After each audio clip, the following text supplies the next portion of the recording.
예수 이름으로 기도합니다. 아멘. 오늘 아침에는 오늘 우리가 부활주일인데 부활주의를 지나 부활의 날을 지나서 앞으로 40일 이후에 있을 예수님의 승천, 하늘에 오르시는 사건을 오늘 살펴보고자 합니다. 18줄입니다. 46문 하늘에 오르셨고 라는 말로 당신은 무엇을 고백합니까? 답. 그리스도는 제자들이 보는 가운데 땅에서 하늘로 오르셨고 우리의 유익을 위하여 거기에 계시며 장차 살아있는 자들과 죽은 자들을 심판하러 다시 오실 것입니다. 이 그리스도께서 하늘에 오르셨다 하는 이 승천의 교리는 그리스도의 탄생, 또 죽으심과 부활, 오순절 등에 비해 상대적으로 덜 강조되는 경향이 있었는데요. 하지만 이 하늘에 오르신 것도 그리스도의 사역의 한 부분이고 다른 사역과 긴밀히 연결되어 있고 또 이전 사역의 완성으로서의 의미가 있다, 이렇게 말씀드릴 수가 있겠습니다. 이 예수님의 승천에서 십자가와 부활에서 이루신 그리스도의 사역의 공효가 온전히 나타났고 이렇게 예수님께서 하늘에 오르셨다는 것은 이 땅에 태어나심의 반대이고 하늘에 오르셨기 때문에 그리스도는 성신을 이 세상에 보내실 수 있으셨습니다. 종종 우리가 복음을 얘기할 때 십자가와 부활만을 강조하는 경향이 있는데요. 하지만 십자가와 부활의 사실만을 강조하다 보면은 우리의 신앙을 2000년 전 과거로 끌고 가기는 하지만은 부활하신 그 주님께서 하늘에 오르셔서 지금 현재 그분의 백성들을 돌보고 계신다는 현재 사실에 대해서 경시하기가 매우 쉽습니다. 우리의 머리 대신 그리스도께서 하늘에 오르셨다는 사실을 바로할 때 우리는 그리스도의 나라 또 그분의 신령한 성격을 더 깨닫고 나아갈 수 있겠죠. 이 점에서 그리스도께서 하늘에 오르셨다는 것도 다른 사역 묻지 않게 아주 중요한 가르침이라는 것을 알 수가 있습니다.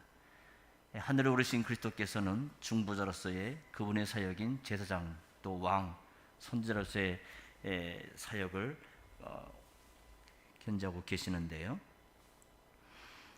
그 사도행전 1장 9절 이하 12절에 보면은 예수님께서 부활하신 후 40일 동안 이 지상에서 하나님 나라를 전하시고 40일 후에 이제 그 제자들이 보는 앞에서 감난산에서 하늘로 올리우시는 장면이 나옵니다.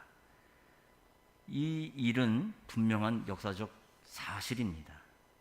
예수님께서 무리를 걸으셨을 때에 이거 하나님의 아들이라고 고백한 일이 있었는데 하늘에 오르신 것도 이 물 위를 걸으신 것보다 더 신비한 일이고 분명한 역사적 사실입니다.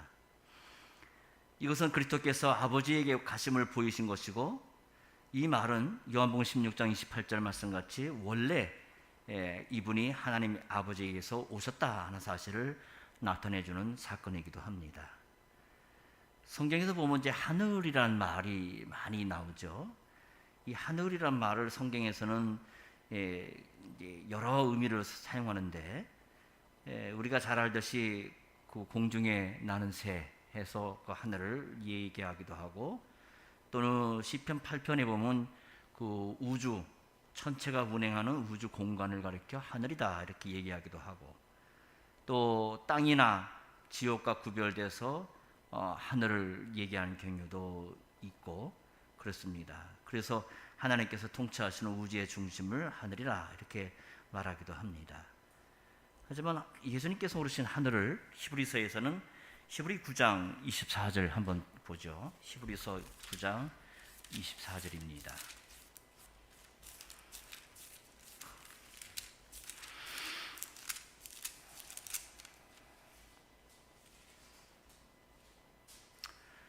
그리스도께서는 참 것의 그림자인 손으로 만든 성소에 들어가지 아니하시고 오직 참 하늘에 들어가사 이제 우리를 위하여 하나님 앞에 나타나시고 그랬습니다.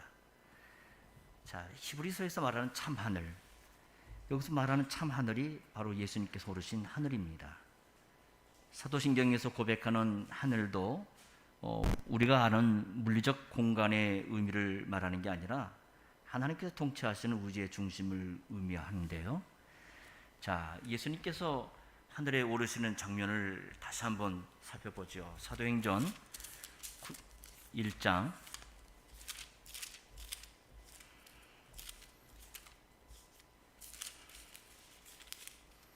9절에서 11절입니다. 이 말씀을 마치시고 저희 보는 데서 올려가시니 구름이 저를 가리어 보이지 않게 하더라.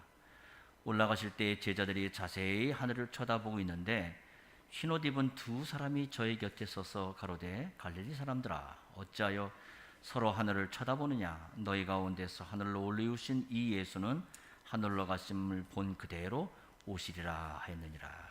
그랬습니다. 예수님의 승천에서 우리가 쉽게 오해하는 경향이 있는데, 그것은 예수님께서 처음에는 그냥 하늘에 오르시다가 구름이 있는 높은 곳에 가시니까 자연적으로 구름이 가려져서 더 이상 볼 수 없게 됐다 하는 생각입니다. 마치 우리가 공항에서 비행기가 이륙을 하면은 쭉 상승하는 걸 보이다가 어느 순간에는 구름에 가려져서 이 비행기가 보이지 않듯이 예수님의 성천이 이 구름에 가려졌다는 것이 그런 식으로 이해하는 경향인데요. 근데 지금 1장 9절을 보면은 구름이, 우리 본문에는 그냥 구름이 그랬지만은 원문에는 그 구름이 그랬습니다. 그 구름이 저를 가리워서 보이지 않게 하더라. 그렇게 표현합니다.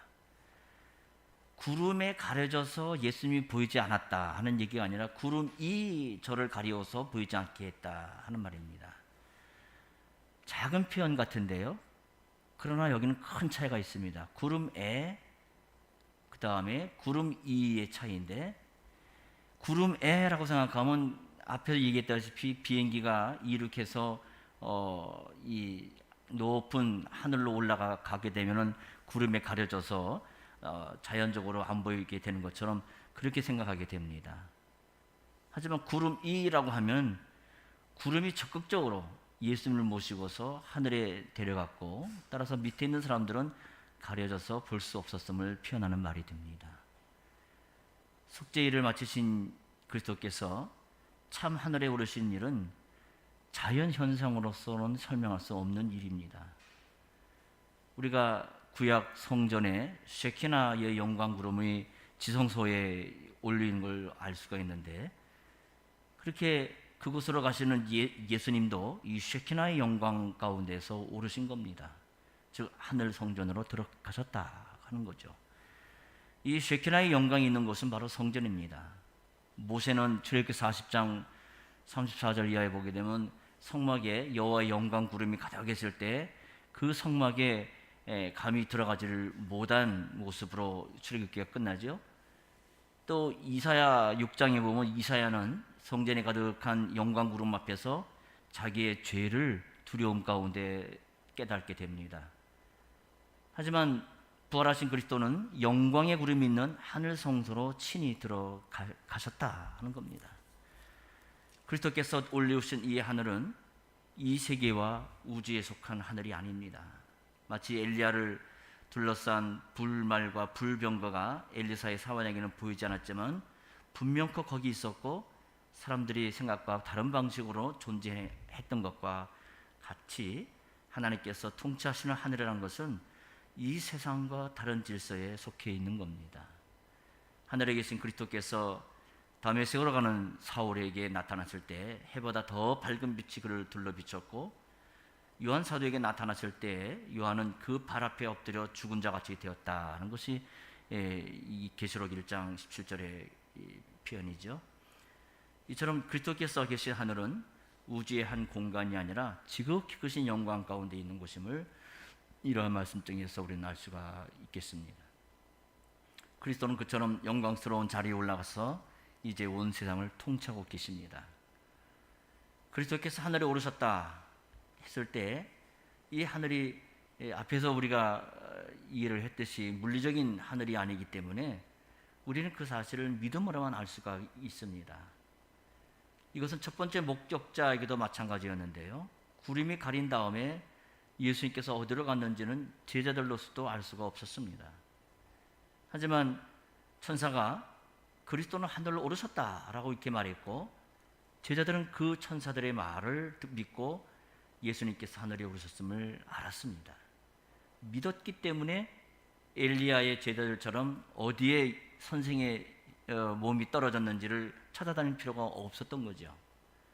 오히려 승천을 본 제자들은 큰 기쁨 속에 예루살렘으로 돌아가 복음의 산 증인이 되는 모습을 우리는 보게 됩니다. 예수님의 이 승천의 의미라는 것은 예수님께서 하늘에 오르신 모습을 서술한 데서 찾을 수가 있겠는데요.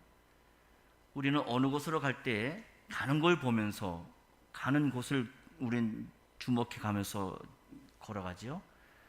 예수님의 승천도 쉽게 생각해서 예수님께서 하늘을 바라보시면서 하늘에 오르시고 제자들은 마치 그 등을 보았을 것으로 생각이 되는데, 자, 그 부분에 대해서 예수님의 승천하시는 장면에 대해서 누가복음이 아주 짤막하지만 자세히 설명해 주고 있는데요.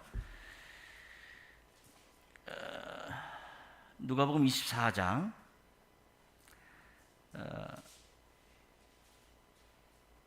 50절 51절입니다.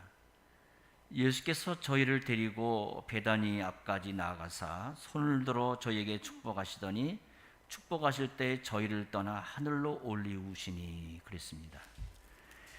그러니까 예수님은 제자들을 보시면서, 제자들이 앞에 여러분같이 이렇게 앉아 있으면은 그들에게 복을 주시는 가운데 이렇게 손을 벌려서 복을 주시는 가운데 그대로 하늘로 올리우신 거예요.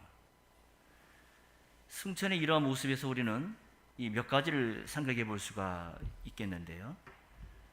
첫째, 승천하시면서 복을 주셨다는 것은 이 구약 배경에서 우리는 이해할 수 있게 됩니다. 구약에서 제사장이 제사를 드린 후에 나와서 백성들에게 복을 선언하면 그 제사야 백성들이 그 복을 받고 돌아가갔는데, 마찬가지로 그리스도께서는 부활로 그의 십자가의 제사가 온전하게 되었다는 것을 확정을 얻으신 후에 복을 주시면서 하늘 성소로 들어가신 겁니다. 이처럼 우리의 대제사장이 참 하늘에 들어가시면서 복을 주셨다는 것은 그의 제사의 공로를 우리에게 입혀주는 일이 된 겁니다. 두 번째는 그리스도께서 손을 들어 복을 주실 때 하늘로 올리우셨다 했는데요. 그분은 하늘로 올라가시기 위해서 제자들에게 등을 보이면서 하늘로 이렇게 올라가신 게 아니라 땅에 있는 제자들을 보시며 그들에게 복을 주시면서 하늘로 올라가셨습니다. 제자들에게 복을 주시는 그 자세가 그대로 하늘로 올리우신 겁니다. 아마 이 광경은 그러한 예수님의 모습을 본 제자들에게 커다란 인상을 주었을 겁니다. 왜냐하면 제자들에게 복을 주시는 일은 현재 진행형으로 계속되고 있기 때문에 그렇습니다. 이 점에서 누가복음 24장과 이 누가복음 1장이 큰 대조가 이루어지는데요. 누가복음 1장에 어떤 일이 벌어지죠? 1장에서는 성전과 천사 이야기가 나와요. 그리고 그 성전에서 봉사하는 제사장 사가랴 이야기가 나옵니다.